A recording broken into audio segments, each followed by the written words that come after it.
예, 요한복음 11장이죠.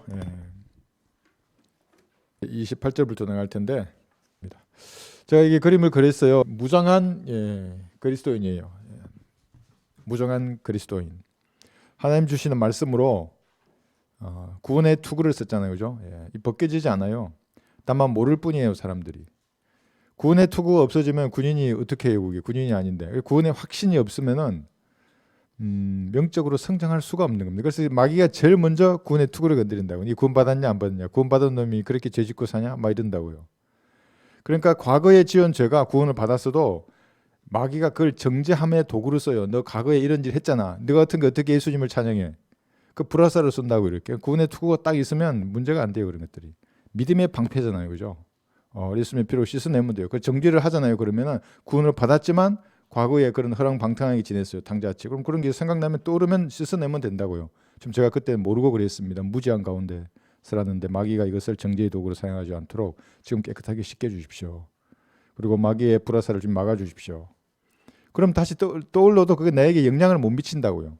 근데 그렇지 않고 탁 그게 걸리면은 계속 그냥 과거의 죄에 매여가지고 앞으로 못 나가요. 싸워야 되는데 외부의 적이 아니라 자기 안에 마귀가 그걸 알기 때문에 계속 전개한다고요. 과거의 것들 없애내면 되고. 의의 흉배잖아요. 의의 흉배. 의의 흉배는 뭡니까? 이게 여러분이 구원받을 때 증가받는 의가 아니라 그건 당연히 받았고 그 이후에 여러분의 선한 행실이에요. 믿음의 발도에서 나온 선한 행실이 흉배예요. 그러니까. 우리 어떤 행자하고 얘기하는데 과거에 즐기는 걸 딱 끊으니까 딱 바뀌는 거예요. 그게. 술이나 담배를 딱 끊어봐요 한번. 그러면 바뀐다고. 이게 하나님을 대하는 자세가 달라요. 과거에 즐기는 습관들을 딱 끊는 거예요. 그게. 여러분 의의 흉배가 이게 없으면 자신이 없어요. 군사가 자신이 없는데 어떻게 싸워요 적하고. 적이 밀려오는데. 적도 안다고요. 제가 자신감 있는가 없는가를.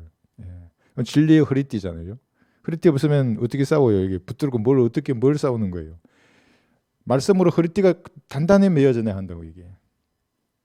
복음의 신발, 말씀의 칼 있어요. 말씀의 칼이 이게 딴 것은 몰라도 빛나잖아요. 말씀의 칼이 왜 빛나게 해서요? 하나님께서는 한 가지 성경을 쓰신 겁니다. 하나님은 한 분이시기 때문에. 모국어 성경에 대한 권위, 한글에 대한 권위를 깎아내리는 모든 사람은 마귀의 종들이라고. 나에게 감히 와가지고 내 모국어 성경의 권위를 뺏어가려고 하는다고요. 야, 영어 킹제임스 버전은 이렇더라. 그래서 어쨌는데? 그래서 어쨌다고 그게? 그렇게 그 사람의 말을 들으면 나는 알지 못하는 영어 신을 섬기는 사람이에요.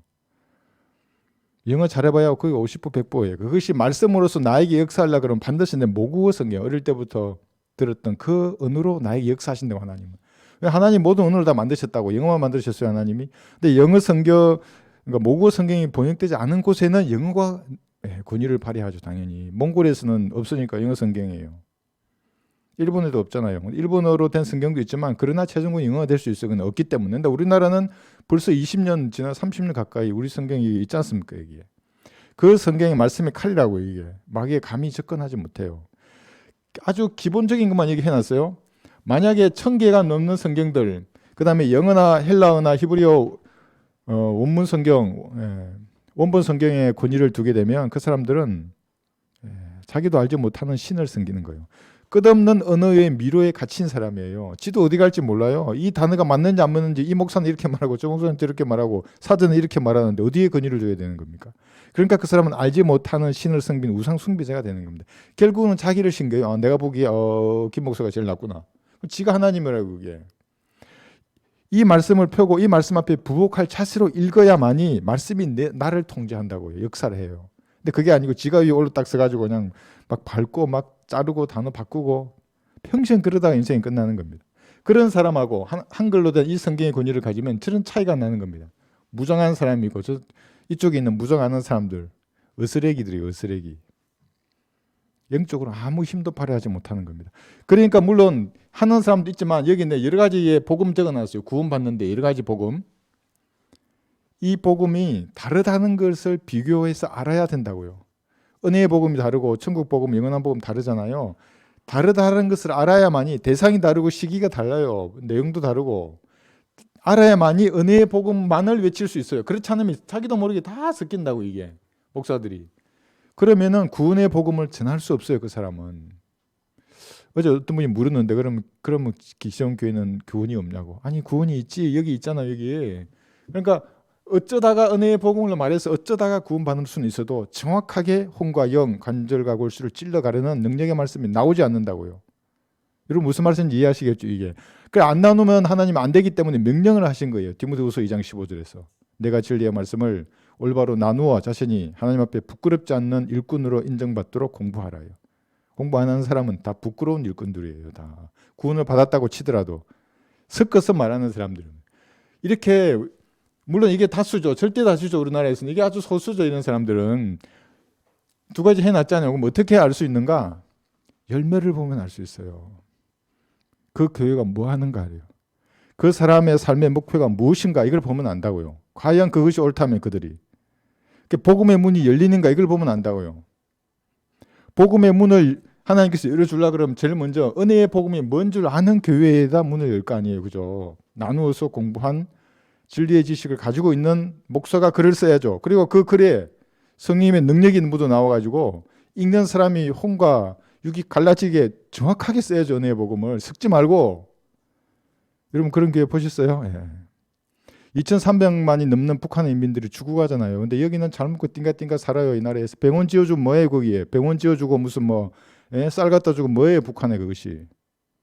그게 사회복음으로 가는 길이에요. 그게 망한다고요. 그렇게 하면은.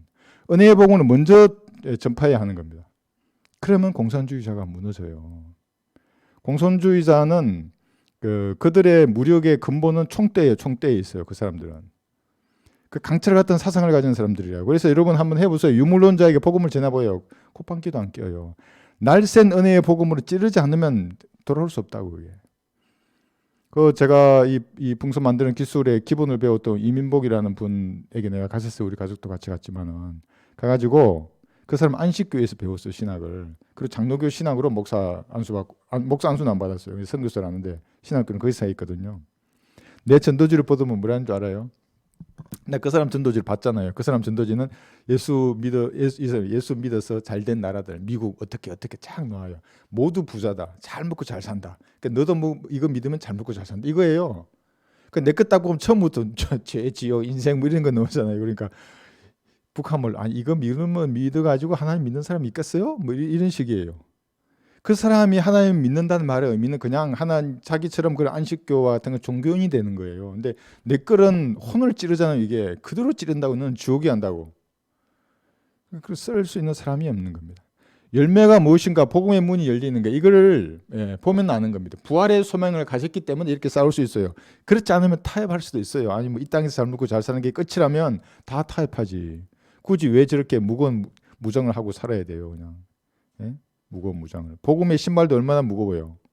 복음의 신발이 안 무거울 것 같아요? 한번 전화로 나가보세요, 여러분. 그러나 신고 나가야만이 저게 전파되는 겁니다. 저는 군대 전역하고 가장 좋은 신발을 알았어요. 슬리퍼가 가장 좋은 신발이에요. 그러니까 슬리퍼 신고 요즘도 잘 들어다녀. 이 동네에서 나만 슬리퍼 신고 들어다닐 거예요. 세상에 이런 편한 신발이 있구나. 이러면서 가벼운 신발인데. 복음의 신발. 이거 한번 볼까요? 지난 시간 배웠는데 부활의 소망. 요한복음 11장 25절을 보시면 그리 설교를 나설려는 형제님들은 이거 외우세요. 그래서 이 말씀이 얼마나 능력을 발휘하는지 보게 될 겁니다. 요한복음 11장 25절 26절 요한복음 11장입니다. 25절부터 예수께서 그녀에게 말씀하시기를 나는 부활이요 생명이니 나를 믿는 자는 죽어도 살 것이며 또 살아서 나를 믿는 자는 누구나 영원히 죽지 아니하리라. 내가 이것을 믿느냐? 믿으면 된다고요. 여러분 믿으세요? 하나님 앞에도 오늘 댁에 들어가서 주무시기 전에 말하세요. 그렇게 하나님 나는 주님 오시면 내가 살아서 주님 만나잖아요. 영원히 죽지 않아요. 만약에 내가 먼저 죽더라도 만나는 겁니다. 주님을. 그렇게 말씀하셨잖아요. 예. 누구나 영원히 죽지 아니하리라. 내가 이것을 믿느냐? 그래서 믿는다 그러면 그리스도인 이상에서 뭐가 염려되고 근심이 되세요? 그렇잖아요. 그죠? 그 믿음에서 시작되는 겁니다. 무장을 하게 하는 그 원동력이 부활에 관한 소망이 있기 때문에 내 무장을 놓지 않는다고요. 그러니까 무장 다 해체하고 말이에요. 뭐 하나만 신발만 예를 들면 신발만 신었어요. 딴 거 다 해체하고 그럼 주님 앞에 섰을 때 슬리퍼만 신고 있는 거예요. 이렇게 다 신어야지 딴 거를 다 무장하고 이렇게 딱 갖춘 채로 좀 그래 잘했구나 착하고 충성된 종아 이러면서 네가 10고를 가져라 그랬는데 어떤 애는 뭐 없어요 아무것도 그래서 이 말씀을 여러분 진짜로 마음속에 내가 부활의 소망을 가지고 있구나. 33살의 영원한 몸으로 주님을 만날 것이다. 그러면서 올바로 나누어 공부한 그 교리 위에 굳건히 서 있어야 하는 겁니다. 그러면 여러분 매주 보약을 드시는 거예요. 여기 예배 드릴 때 찬양 아침에 보약으로 시작하잖아요. 세 접시 드시고 오후에는 오늘 특송했어요. 또 특송 또 드시고 충분해요. 그래 그 정도만 돼도 또 수요일 날도 하잖아요.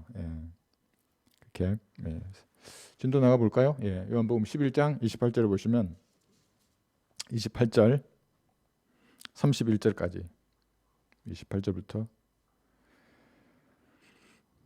그녀가 이런 말을 한 후에 가서 자기 동생 마리아를 은밀히 불러 말하기를 선생님이 오셔서 너를 부르신다고 하니 그녀가 이 말을 듣고 급히 일어나 주께로 오더라. 예수께서는 아직 고을로 들어오지 아니하시고 마르다가 맞이하던 그곳에 계시더라. 그러므로 집에서 마리아를 위로하며 그녀와 함께 있던 유대인들은 그녀가 급히 일어나서 나가는 것을 보고 따라 나가며 말하기를 무덤에 가서 울려고 그리려고 한다고 하더라 그랬어요. 그러니까 이 유대인들은 어떤 사람이냐면 물론 예수님에 대해서 비방하기도 하고 받아들이지 않았지만 어떤 마음을 가졌어요. 슬픔을 위로하려던 유대인들이에요. 이게 남의 슬픔의 염장을 질러요, 위로해요. 위로하는 모습이 아름다울 거 아니에요, 그죠? 근데 가가지고 그게 아니고 야 네가 죄지었어 그래, 막 예를 들면 이랬으면 네가 그러니까 빨리 죽었어 이놈아 뭐 이러면서 어떤 마음이고 그런 마음을 가졌다면 여기 있는 유대인들은 아무도 구원받지 않았을 거예요. 근데 슬픔을 당한 사람을 위로하려고 하니까 그 마음이 이쁘잖아요. 그래서 제가 마음이 예쁘면 구원받는다 그랬더니만 또 어떤 사람이 댓글로 해서 나 엄청 에이구 마음이 예쁘면 구원받는데 이렇게 난 거예요. 아름다운 마음을 가진 사람, 하나님 보시기에 마음을 말하는 거예요. 그 선한 마음을 가졌잖아요. 그 구원받아요. 그 사람은 여러분의 발걸음을 그 사람에게 인도한다고요. 그러니까 이 유대인들이 나중에 믿어요. 여기 45절에 가보면 보세요. 여기 45절 그때에 마리아에게 왔다가 예수께서 하신 일들을 본 많은 유대인들이 주를 믿었으나 그래요. 그러니까 이런 아름다운 마음을 가지고 이거 위로하도 아이고 얼마나 아이고 불쌍한 거 이런 마음이 들잖아요. 그렇잖아요. 그죠? 그러니까 위로하니까 예수님의 기적을 목격하게 되고 예수님을 메시아로 믿어서 구원을 받는다고요. 천국 복음으로 이 사람들은. 이것을 우리에게 교훈으로 적용하면 이런 아름다운 마음을 가진 사람이 로마서 2장 7, 8절이에요. 로마서 2장 7, 8절. 그러니까 우리는 잘 몰라요. 근데 진짜 그 마음은 하나님이 아시는 거예요. 로마서 2장 7, 8절.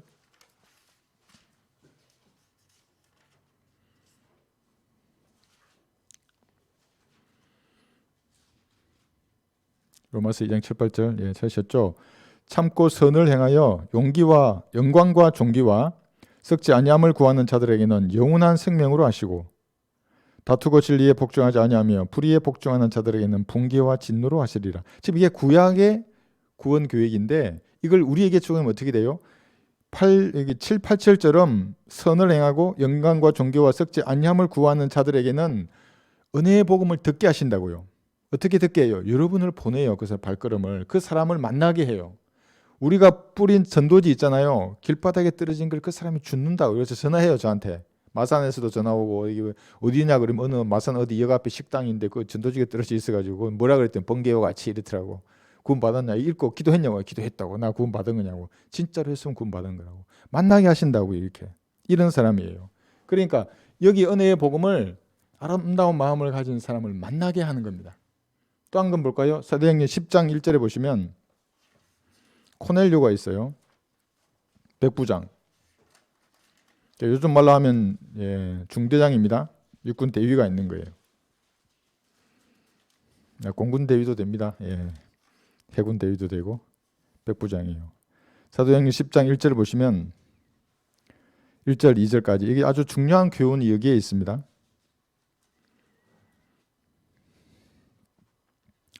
사도행전 10장 1절 2절 말씀. 가이사랴에 코넬료라는 어떤 사람이 있었는데 이탈리아 부대라고 하는 부대의 백부장이더라. 중대장이에요. 여기 딱 있어요. 그는 경건한 사람으로 온 지방과 더불어 하나님을 두려워하고 백성을 많이 구제하며 하나님께 항상 기도하더라 그랬어요. 자, 그런데도 현재 이 상태의 코넬료는 구원받았어요? 구원받지 않았어요? 구원받지 않았어요.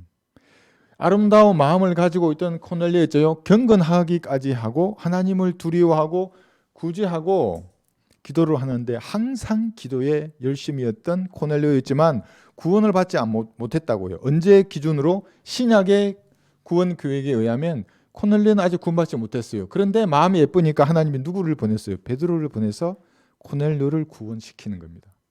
그러니까 만약 세상 사람들 중에 여러분들이 찾아갔는데 전도지를 주는데 이게 뭐죠? 이러면서 반갑게 맞이하면서 어이구 그래 내가 어떻게 하면 구원받아요? 기도하잖아요. 그건 전부 코넬료예요. 같은 마음을 가진 사람이에요. 평생을 살면서 뭔가 찾았다고요. 진리를. 아이고 내가 죄인인데 이거 어떻게 해야 되지? 막 이러면서 이런 생각했다고요. 제가 가서 빌어야 되나? 목탁을 두드려야 되나 내가? 다 버리고 절로 가야 돼? 뭐 교회가 좋아? 막 이런 생각했을 거예요. 막. 예? 여기도 가보고 저기도 가보고 만족이 없었던 거거든요. 근데 그 진리를 딱 보고 아는 거예요. 이게 코넬료 같은 사람이에요.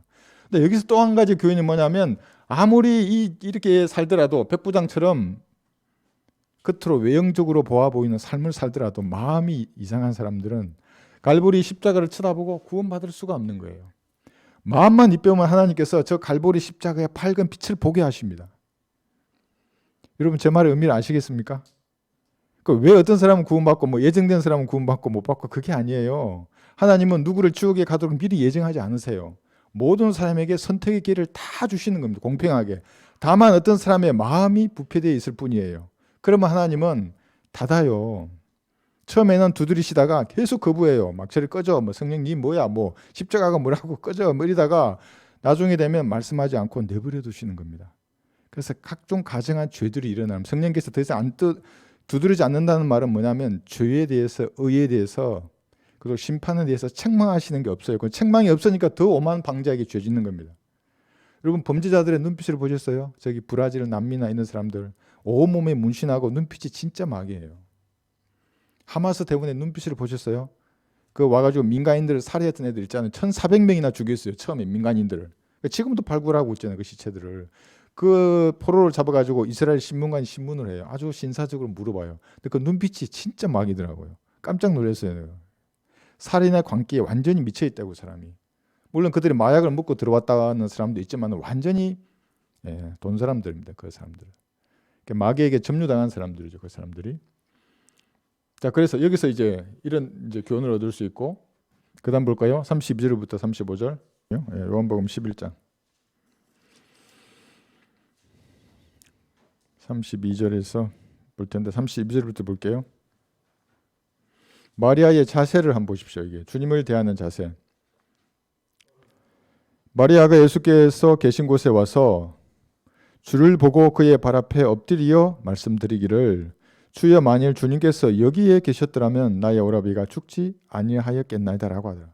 그러니까 이게 어떤 원망이나 불평의 마음의 자세가 아니라 엎드리잖아요. 그죠? 경배하는 마음의 자세입니다. 이거를 이제 이단 사이비는 사람에게 적용한다고요. 이재록이에게 적용하고 내가 하나님이 어떻게 내 발 앞에 엎드리라는 거예요. 미친 사람이라고요. 그게. 어떻게 해서 구약에 나온 사람들, 신약에 나온 우리 선지자들 전부 자기를 경배하려고 이렇게 세웠다고요. 전부 다. 여러분이 만약에 이걸 적용한다 그러면 하나님의 말씀을 읽을 때의 자세가 이런 자세여야 한다고요. 말씀하시옵소서 제가 듣겠습니다 하고 기도하고 말씀을 보는 겁니다. 이렇게. 어떤 사람이나 뭐 교단이나 누구에게도 여러분 엎드리면 안 돼요. 경배한다는 마음으로 하나님께만 그렇게 하는 겁니다. 그래서 마리아는 이런 자세였어요. 원망이나 어떤 불평의 마음이 없었던 겁니다. 이게 냉수욕 해놨잖아요. 사람의 마음이 여러분 어떨 때는 막 이 바람처럼 막 휘몰아치잖아요. 어디로 막 나 종잡을 수 없을 정도로 나도 그럴 경우에 물론 찬양도 있고 기도와 말씀도 있어요. 우선 냉수욕으로 정신을 차리면 몸이 차분해져요. 그러면 기도하고 성경을 배우면 더 잘 읽힙니다. 그러면 없어져요. 이런 마음들이. 원망이나 불평들이. 로마서 8장 28절 한번 볼까요?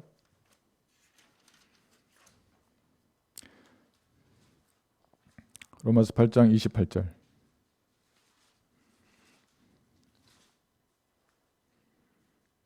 이 구절의 의미를 고린도후서 5장 10절하고 비교해서 볼 거예요. 그래서 한번 교훈을 얻어보겠습니다. 로마서 8장 28절. 우리가 알거니와 하나님을 사랑하는 자들 곧 그분의 목적에 따라 부르심을 받은 자들에게는 이게 누구예요? 모든 그리스도인이에요. 모든 구원받은 사람이에요. 모든 일이 합력하여 선을 이루느니라. 구시자 아닙니까? 좋은 일이 되게 해요. 모든 일이 합력해서 선을 이루는데 좋은 일은 그보다 더 좋은 일이 되게 하는데 문제는 눈에 보이기에 나빠 보이는 일들이에요. 그게 징계일 수 있고 하나님의 책망일 수 있고 고난일 수 있어요. 예. 도간이나 용광로, 망치나 모루 가운데 있을 수 있어요. 그게 아프죠. 그게 고통인데. 그런데 이것이 선이 되게 하신다는 거예요. 선이 되게 하세요. 이런 것들이 고쳐지면 징계나 엔돈을 통해 고쳐야 할 것들이 고쳐지면 그게 선이 되기 때문에 그래요. 고린도후서 5장 10절 보면 그 선이 여러분 받을 거예요. 고린도후서 5장 10절. 그리스도의 심판석에서 상급으로 받을 거기 때문에 지금 상 받기에 부적합한 거 있잖아요. 그거를 하나님이 고쳐서 선이 되게 하세요. 그럼 받아요, 여러분들이 나중에. 그러니까 하나님께서 영생만 주시는 게 아니라 상급도 주시기 위해서 여러분을 다루시는 겁니다. 그러니까 모든 일에 감사해요, 감사하지 않아요? 감사할 일이, 왜냐하면 하나님이 영원한 생명을 자신의 피값으로 주셨고 그리스도의 심판석에서 선으로 여러분이 뿌린 것들을 받게 하시려고 다루시는 겁니다. 고린도후서 5장 10절 보시면 보세요. 이는 우리 모두가 반드시 그리스도의 심판석 앞에 나아가서 선이든지 악이든지 각자 자기가 행한 것에 따라 자기 몸으로 행한 것들을 받을 것이기 때문이라. 이것이 휴거되면 받을 거예요. 둘째, 여기 2죠. 휴거. 올라가면 받아요. 여기서 그리스도의 심판석에서 선이든 악이든 그렇지 않습니까? 그러니까 하나님께서 여러분이 선한 행실을 요구하십니다. 사실은. 왜냐하면 그것이 그리스도의 심판석에서 상이 되기 때문에 그래요. 뭔가 부족하고요. 선이 아니에요. 그런 것들은 고쳐서라도 다루셔서 여기서 상을 받게 하실 겁니다. 하나님이. 그러니까 여러분 죄를 짓는 사람들 있잖아요. 그것이 내버려 두는 게 왜 가장 저주냐 하면 이제 내가 구원받고 진리를 알았어요. 근데 세상으로 나가버렸어. 또 과거처럼 살아 구원받기 전처럼. 그런데 가장 저주받은 것은 뭐냐? 하나님이 다루지 않는 사람이에요. 그러면 그건 가만히 있으면 뭐냐? 지금까지 얻었던 상급을 다 잃어버리고 죄인으로 살잖아요. 안 다루어요. 하나님이. 선이 되게 하지 않는다고요. 그러면은 악을 거둘 거 아니에요. 이후에 뿌린 것들이. 그럼 영원히 빈털터리가 되는 겁니다. 근데 세상으로 탁 가서요. 그러면 이제 무슨 일이 풍파가 생겨서 고난 가운데 다시 탕자와 같이 하나님께 돌아와요. 그럼 선이 되는 거지 않습니까? 그럼 탕자와 같은 상태에서 돼지가 먹는 열매의 껍질로 배를 채우는 그때가 선이에요, 선이 아니에요? 선이라고요, 그게. 왜냐하면 돌아서 아버지 앞에 갈 테니까. 그러면 받는다고요, 나중에 여기 가서. 그죠? 행한 것을 받게 되는 겁니다. 그러니까 하나님의 선하심은 여러분의 생각으로 측량할 수 없어요.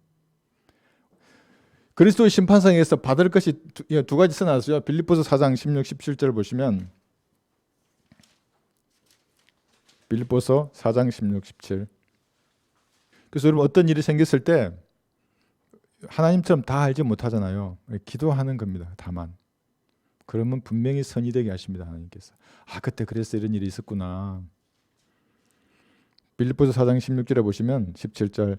이는 데살로니가에 있을 때에도 너희가 한두 번 나에 쓸 것을 보내주었음이라 내가 선물을 구하고자 함이 아니라 너희의 회개의 풍성한 열매를 구하고자 함이라. 이 회개가 리펜트가 아니라 어카운트예요. 그러니까 결산하는 거예요. 수익 비용. 하나님이 이만큼 너희에게 은사를 베풀어 주고 뭘 보상해 줬는데 네가 장사해서 뭘 남겼느냐를 보는 거예요. 그러니까 머리카락까지 세시는 분이기 때문에 세밀하게 그리스도의 심판석에서 올라가서 하나님이 회개하십니다. 회개. 후회하거나 저로부터 돌이키는 게 아니라 하나님께서 장부를 펴는 거야. 그래 왔구나. 네 장부 한번 보자. 그래. 너는 뭐 했어? 무슨 장사를 하다 왔어? 이런 거예요.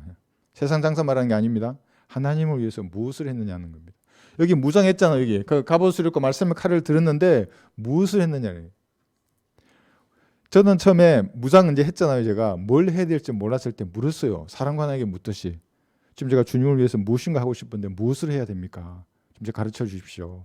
저게 중심이 어디입니까? 내가 그거를 치고 싶습니다. 전쟁의 판도를 흔들게 하고 싶습니다. 저는 의미 없는 전투는 싫고 결전에서 내가 싸우겠습니다. 주력으로 써주십시오. 아무것도 모르는 게 주님 가스러웠을 거예요. 그런데 전도지를 만들다가 제가 첫 번째 그였고 지금까지 이렇게 사역이 이어지는 거거든요. 여러분이 그래 무장하셨으면 모르겠어요. 칼도 있고 다 있는데 이제 뭐 해야 되지? 물어보시라고요. 하나님 앞에. 진지하게 냉수욕하고. 그러면 육신이 차분해지기 때문에 하나님과 교제할 수 있어요.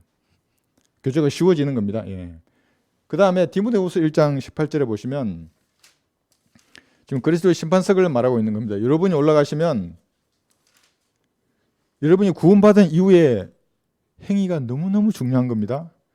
구원받는 데는 행위는 1%도 없어요. 모든 행위는 예수님의 갈보리 십자가에서 다 하셨어요. 그걸 믿음으로 구원받았어요. 이제 그러면 여러분은 민수기 시대를 사시고 신명기 시대를 사는 사람이에요. 중요해요. 행위가. 하나님이 머리털까지 저고리 타신다니까요. 나중에 행위를 보시는 겁니다. 그때는. 물론 믿음의 팔로에서 나온 행위여야 되지만요. 이게 디모데후서 1장 18절을 보시면 그날에 주께서 그로 하여금 주의 자비를 얻게 하시기를 원하노라. 그가 에베소에서 얼마나 많은 것들로 나를 섬겼는지 내가 잘 아느니라 그랬어요. 이게 무슨 말이에요? 사도 바울에 대한 섬김을 말하는 겁니다. 근데 이걸 가지고 저는 저를 섬기하지 않아요. 저는 괜찮아요. 저는 두 끼만 먹으면 돼요. 아무 문제 없어요. 문제는 뭐냐면 하나님의 사역이에요. 기도로 섬기면 돼요. 아무것도 없어요. 기도로 섬기면 된다고요. 그러면 하나님이 분명히 채워주게 돼 있어요. 물질이나 몸이나 내 시간으로 하나님을 위해 하나님의 사역에게 위해서 무엇인가 동참하지 않습니까? 그럼 그것이 자비를 얻게 하는 겁니다. 주의 자비를 얻게 하시기를 원하노라. 언제 얻어요? 그리스도의 심판석에서 자비 없이 이제 여러분이 장부를 펼쳤어요. 야, 내가 너한테 125원 이전을 줬는데 너 뭐 했어? 보자, 너 날짜. 뭐 아무것도. 그럼 자비가 없다면 주님 호되게 뭐라 하실 거예요? 야, 이거 뭐 했어? 이렇게. 근데 자비를 얻어야죠. 그래. 그럼에도 불구하고 넌 그래. 그게 뭐냐면 이 땅에서 내가 할 수 있는 범위 내에서 하나님을 위해서 무엇인가 한 것입니다. 제가 북한에 이거 보내는 거 있잖아요. 이제 이거 내가 하면서 이제 안 거예요. 우리는 지금까지 비닐 전도지를 만들 수 있는 돈이 없어서 종이로 된 전도지를 많이 보냈어요. 그러니까 30만 장을 거의 3년에 보냈어요. 많이 보낸 거라고 생각을 했는데 이번에 내가 보니까 비닐 전도지 40만 장에 300만 원이에요. 40만 장에. 근데 그게 풍선 2개면 돼요. 2개. 이걸 저는 3년간 보냈다니까요. 나 종이로 된 거를. 그래서 이번에 알고 내가 기도하고 있어요. 그래서 여기 채워지면 나는 북한 인구수만큼 보내려고 그러거든요. 2천만 장이에요. 그러면 내가 다 계산해 보니까 한 1억 6천이에요. 근데 그걸 하나님 한꺼번에 다 주면 안 돼요. 이게 놔둘 데가 없잖아요. 그러면 보낼 수 있는 양만큼 주시는 거예요. 그래서 이번에 한 50만 장 하고 이거 하면 한 6, 70만 장 정도는 보낼 수 있을 것 같아요. 우리가 준비를 풍선 10개에다가. 그러면 주님께서 그 정도만 보장해 주셔야지 더 주시면 이게 안 되잖아요. 이게 어디 놔둘 데가 없으니까. 그렇게 내년 올해 12월까지 준비하면 하여튼 내년 1월에는 바람 주시면 그때 보내는 겁니다. 한번 생각해 보세요. 북한 그 주민들이 하늘에서 풍선 하나에 이러면 20만 장이 터지는 거군요. 하늘에서 20만 장의 비가 내리는 거예요. 20만 장 영원한 생명이 적혀있는 단비가 북한에 진짜 내려요. 거기에 10개면 200만 장이잖아요. 나의 생각하면 가슴 뛰어서 나 이게 주체가 안 되는데 200만 장이 부러진다고요. 그게 그러면 동시에 거의 한 1시간이나 2시간 내에 그게 날아가거든요. 그럼 한두 시간 내에 200만 장이에요. 그러면은 그 간부 아이들이 아무리 그 난리를 쳐도 그 흩어졌는데 어떻게 200만 장을 다 주세요. 거기 수령의 사진까지 거기 있는데 참부로 다 찌르지도 못하는데 수령의 사진이 거기 있다고요. 진짜로. 그 두 부자의 사진이 있어요. 머리 좋죠? 버리려니까 수령의 사진이 있는데 이거 그 다음 장에는 예수님 사진도 있어. 네.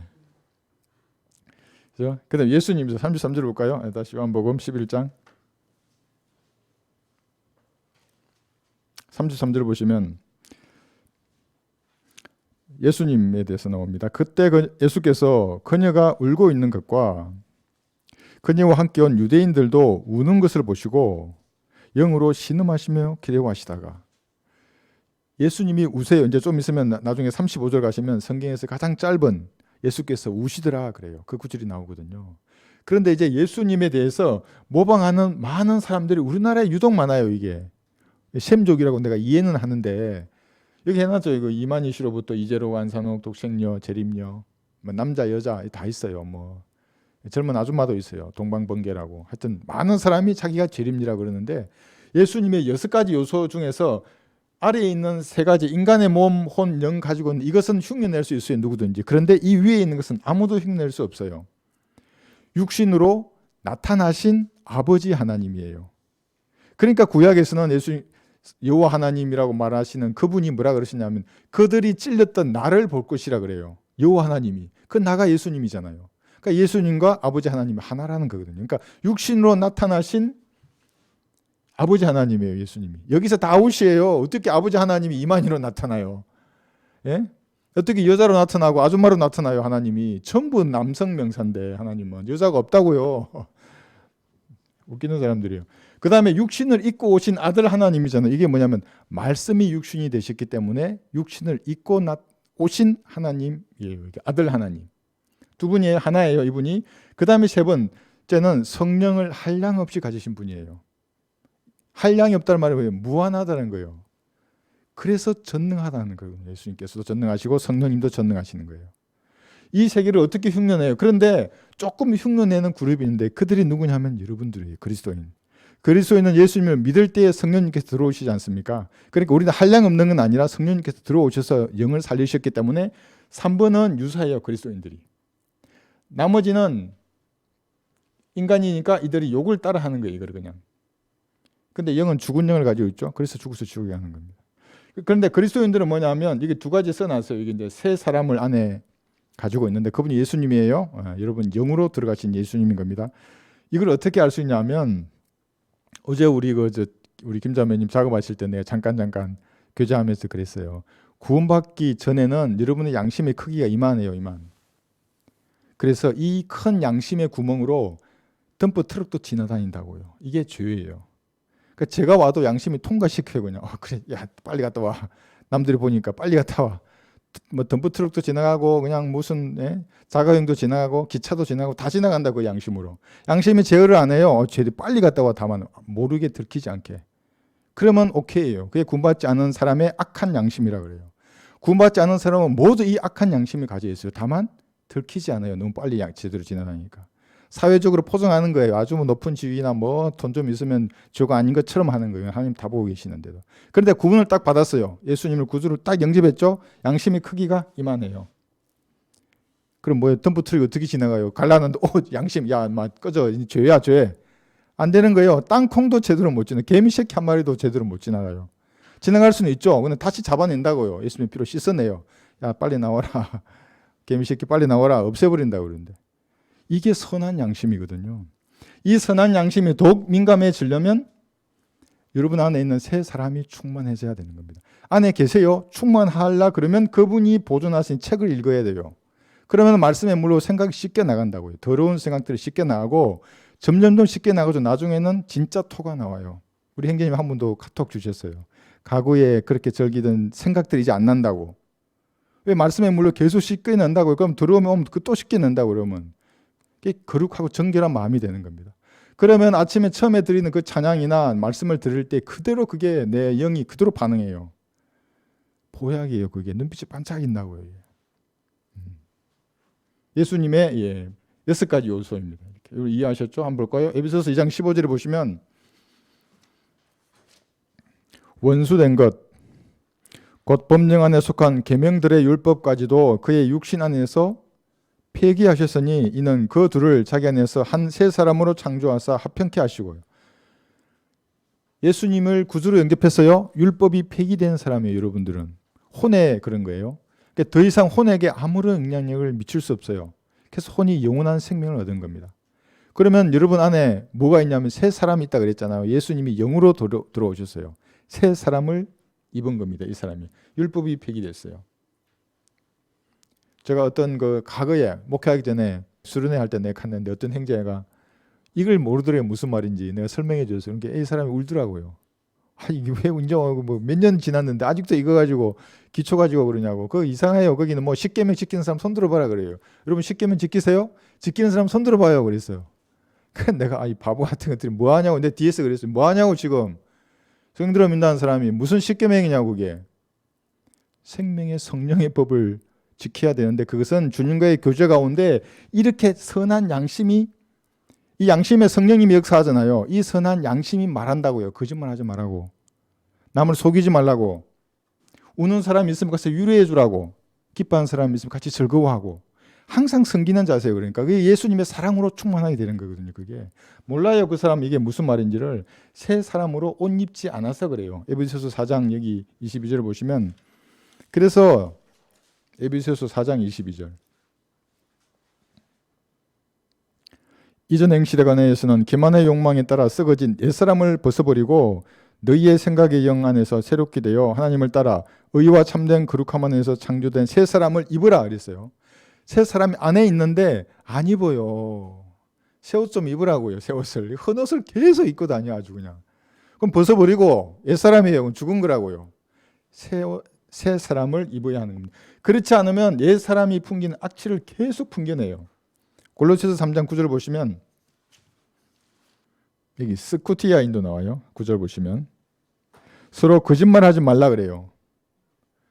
골로새서 3장 9절에서 거짓말하지 말라, 이것이 민법이나 상법에 이거 사기치지 말 이 말이 아니에요. 이 선한 양심으로 봤을 때 과연 지금 성령님 내 양심에 역사한다고요. 이렇게 민감한 양심으로 봤을 때 이게 거짓말이냐 아니냐를 그 사람이 안다고요. 하나님도 아시고. 거기에 보기 하지 말라는 거예요. 그러면 당연히 사람들 앞에서 거짓말 안 하지. 골로새서 3장 9절입니다. 너희가 그 행위와 함께 옛사람을 벗어버리고 그랬잖아요. 헌옷을 벗으라고요. 제발. 그건 낡고 찢어진 거예요. 그게 누추하다고요. 냄새 난다고요. 버리라고요. 그거. 그를 창조하신 분의 형상을 따라 지식 안에서 새롭게 된 새 사람을 입었으니, 입으라고. 이거를 몰라요 사람들이. 근데 갈아입으면 되는데. 11절, 거기에는 헬라인이나 유대인이나 할례자나 모헬라자나 야만인이나 스쿠디아인이나 종이나 자유인이 없고 오직 그리스도만이 모든 것이요 또 모든 것 안에 계시니라 했어요. 특히 스쿠디아인 나왔잖아요. 여기 이 스쿠디아인이 누구냐면, 이게 이제 역사적으로 보면 스쿠디아인은 그러니까 러시아, 우크라이나, 벨라루스가 과거에는 하나의 국가였어요. 루스라고 하는 국가가 있었거든요. 거기엔 이란 계열의 피도 섞여 있었어요. 바이킹족의 피도 섞여 있었고. 그러니까 지금 러시아, 이란이 나중에 이스라엘을 칠 거 아니에요. 이게 다 역사적으로 맞아떨어지는 거거든요. 예. 좋게 말하지 않아요. 이게 딱 기록해 놨죠. 이게 스쿠디아인은 바울이 엄청 질책하는 종족이에요. 그러니까 성경은 인종차별에 대해서 정확히 말을 해요. 자, 그래서 새 사람을 입어야 하는 겁니다. 선한 양심을 가져야 하는 겁니다. 이 정도만 보시고 34, 35절 한번 볼게요. 다시 요한복음 11장 가셔서 34, 35절 보시면 이제 제일 짧은 구절 나옵니다. 요한복음 19장 34, 35절. 말씀하시기를 그를 어디다 두었느냐고 하시자 그들이 주여 와서 보소서라고 말씀드리니 예수께서 우시더라 그랬어요. 지금 예수님의 흘리는 눈물은 이 친구의 죽음을 이제 목격하는 것이고, 그리고 우는 사람들의 마음을 아시는 거예요. 아시죠? 그러니까 여기 완전한 인간의 몸을 입고 계시고 혼을 가지고 계시기 때문에 그것을 충분히 이해하고 동정하시는 겁니다. 이거 외에도 예수님은 두 번 더 우시는데 모두 인간의 불쌍한 운명이에요. 죄 때문에 또는 그 죄의 결과로 인한 것 때문에 예수님이 우시는 겁니다. 누가복음 19장 41절에 보시면 예루살렘을 보시고 우십니다. 그러니까 구원받지 않은 사람을 보는 예수님의 심정은 사실 눈물의 마음이에요. 왜냐하면 그가 죽어서 벌레가 된다는 걸 아세요. 예수님이 벌레가 되어 보셨잖아요. 그 심정을 안다고요. 그 고통을. 그러니까 구원받지 않는 사람에 대해서 여러분 할 말이 뭐예요? 예수님의 피밖에 없어요. 또 그가 또 예수피 막 때리면서 이러면 완전히 마귀의 종 되는 거예요. 당신의 죄가 예수님의 피로 용서되었다고. 그 눈이 동그래지면 몰랐지 않냐고. 그거를 지금 믿겠다고 말하면 구원받는다고. 이렇게 어떻게 하면 되냐고 기도하는 겁니다. 이렇게. 그 다음에 우신 게 누가복음 19장 41절 이 보시면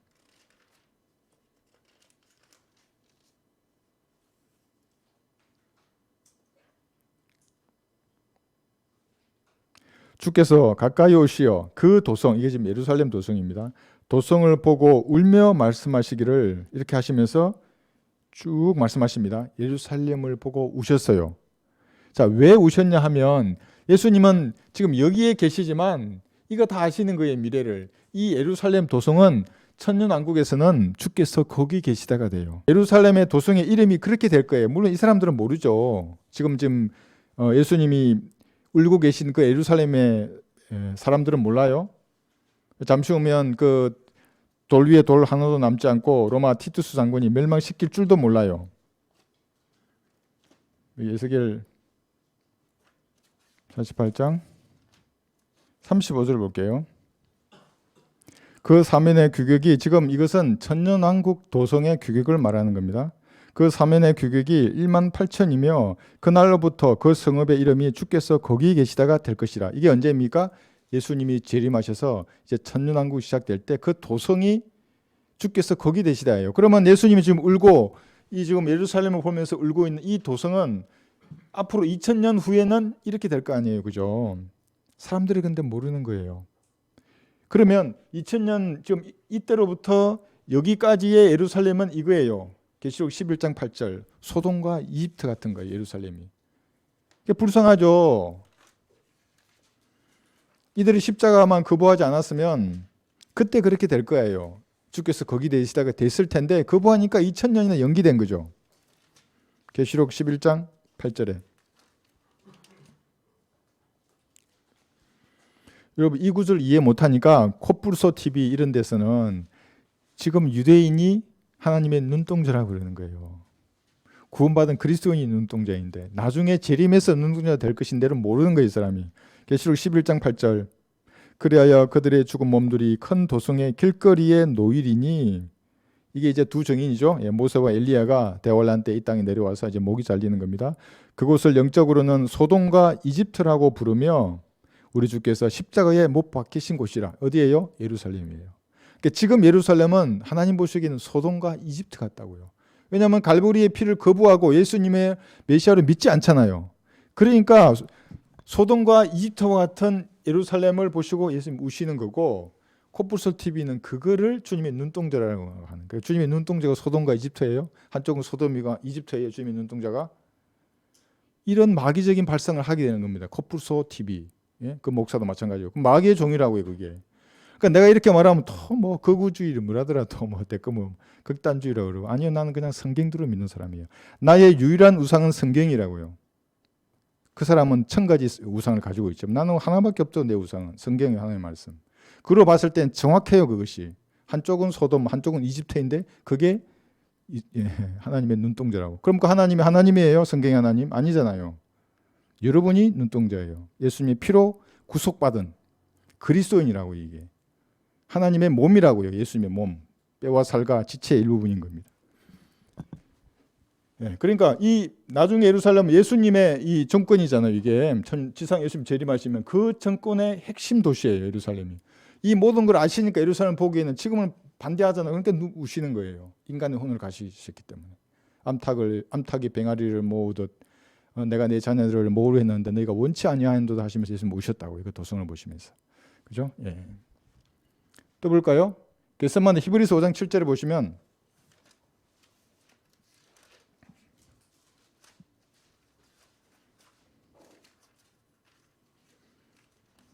히브리서 5장 7절에서 이 세 번째 눈물입니다.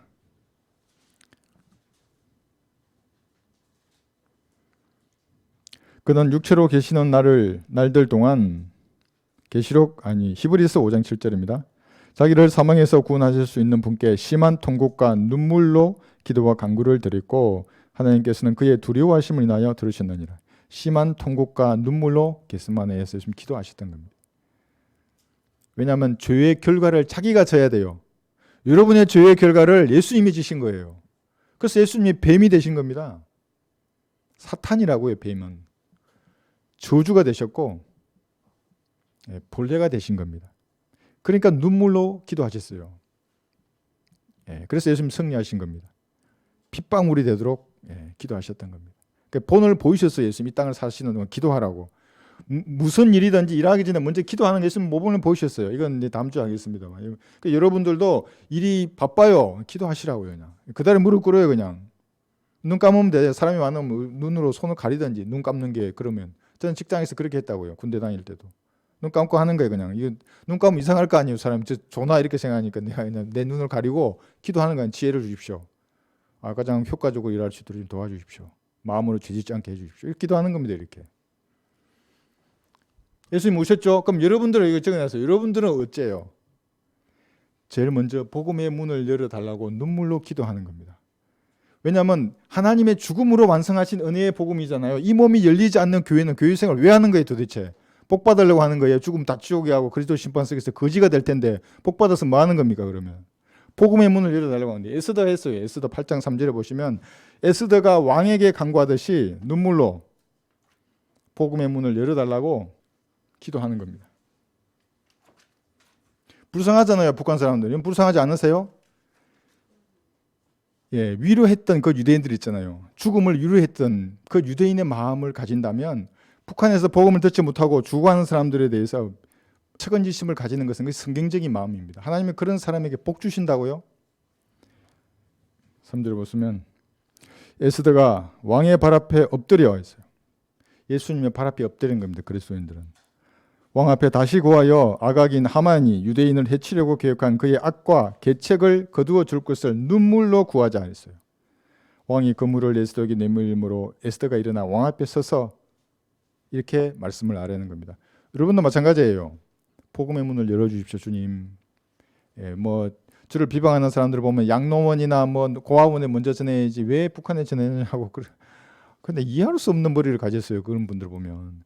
그런 건 언제든지 가면 돼요. 양로원 우리 하시는 분 계시잖아요. 양로원에 가서 어르신들 모아놓고 복음 전해요. 언제든지. 근데 북한은 1년에 바람 부는 그 며칠밖에 안 되는데 그걸 전해야 됩니다. 눈물로 그리스도인들은 주님 앞에 이 문을 열어달라고. 그러니까 문이 안 열리잖아요. 그럼 하나님이 이 인간이 은혜의 복음도 뭔지 모르는데 왜 열어줘야 되지? 이렇게 해가지고 자기 배를 위해서 하나님 섬기는데 왜 안 열어주신다 그런 사람들이. 그 다음에 시편 6편 6절 보시면 여러분의 침상을 눈물로 적시는 겁니다. 그게 언제였던가 우리 찬양 있지 않습니까? 언제였던가 깊은 속마음 주님 앞에 아뢰는 그때가 침상 기도로 하는 겁니다. 내가 신음으로 곤비하여 시편 6편 6절입니다. 내가 신음으로 곤비하여 밤마다 내 침상을 띄우며 눈물로 내 자리를 적시나이다. 주님 앞에 눈물로 다가서는 겁니다. 그리스도인의 이 기도를 주님이 외면하시겠어요? 외면하지 않아요. 여러분들의 자녀가 눈물로 뭘 달라는데 정상적이에요. 그럼 주는 게 정상적이지 않습니까?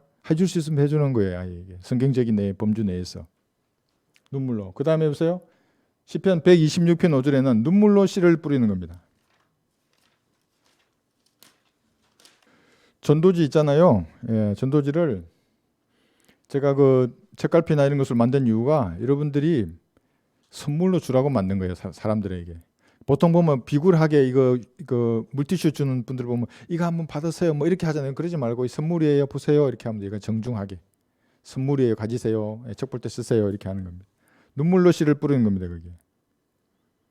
시편 126편 6절 기한 씨를 가지고 나가서 우는 자는 정녕 기쁨으로 그의 단들을 가지고 돌아오리로다. 지상에서 돌아오지 않으면 그리스도의 심판석에서 기쁨으로 단을 거둘 겁니다. 그게. 몰라요. 어떻게 뿌려지는지는 모르는 겁니다. 여러분이 뿌렸던 전도지 했던 말 어떻게 거둘지 아무도 몰라요. 근데 하나님은 그 말들을 헛되이 돌아가게 하지 않아요. 반드시 주님이 원하시는 일을 이루어요. 그 말들이. 그러니까 여러분 다 거둬드린다고요. 나중에. 눈물로 뿌리는 겁니다. 기도하고 낙심하지 말고. 그 다음에 사도행전 20장 31절 보시면 사도행전 20장 31절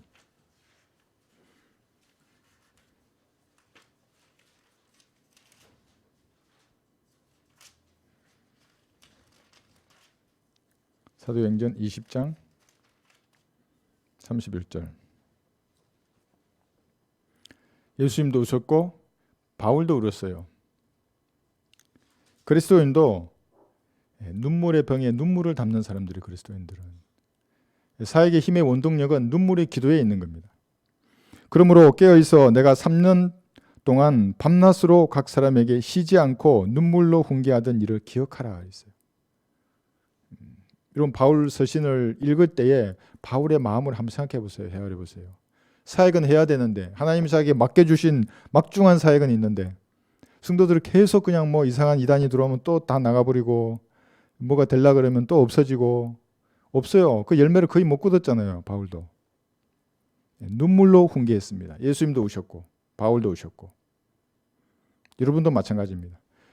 여기 남자 형제들은 하나님이 맡겨주신 책무가 있어요. 여러분들은 어디서나 손을 들고 기도할 수 있어야 되고 좀 더 영적으로 성장하시면 어디서나 기회가 주어지면 하나님의 말씀을 외치하는 겁니다. 아무도 없는데 마이크 없어도 돼요. 골목에 서서 외치는 겁니다.